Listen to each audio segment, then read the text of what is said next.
sert de ce qu'il y a de plus faible, de plus vil, pour opérer quelquefois les plus grandes choses.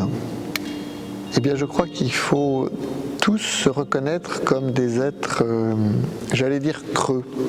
C'est-à-dire que Dieu peut nous combler, Dieu peut, à travers nos faiblesses, nos fragilités, que souvent on considère comme des choses à corriger d'abord. Au contraire, ce sont comme les espaces en nous où Dieu peut se déverser et donc réaliser de grandes choses.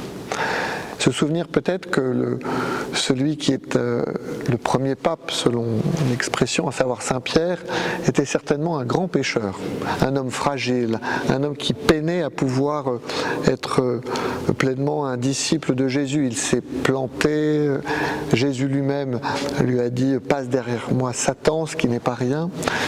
Et donc, quelque part, ce Saint-Pierre, qui est le premier pape, entre guillemets, eh bien, est un peu aussi un modèle de celui qui est suffisamment pauvre pour que Dieu puisse agir en lui et faire de belles choses. Et donc il y a pour nous, je crois, un modèle, comment nous acceptons nos pauvretés, non pas comme des faiblesses qui, j'allais dire, nous retourneraient sur nous-mêmes, mais au contraire nos pauvretés comme des espaces où la grâce de Dieu va pouvoir agir. Les charismes, par exemple, sont un don de Dieu que nous recevons pour les autres.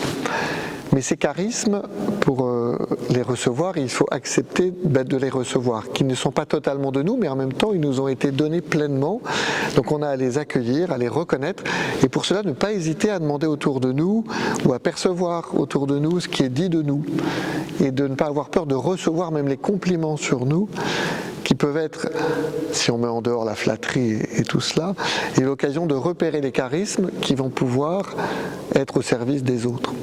Et ainsi ne pas s'appuyer tant sur nos propres forces, au sens où je n'aurai pas d'abord l'attitude de recevoir, mais d'abord de recevoir, y compris les charismes, et c'est cela que je vais pouvoir donner.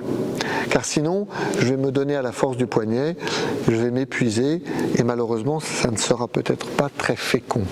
Et il me semble qu'un point d'attention pour considérer nos faiblesses, nos pauvretés, c'est de les regarder non pas à partir de nous, mais à partir de Dieu.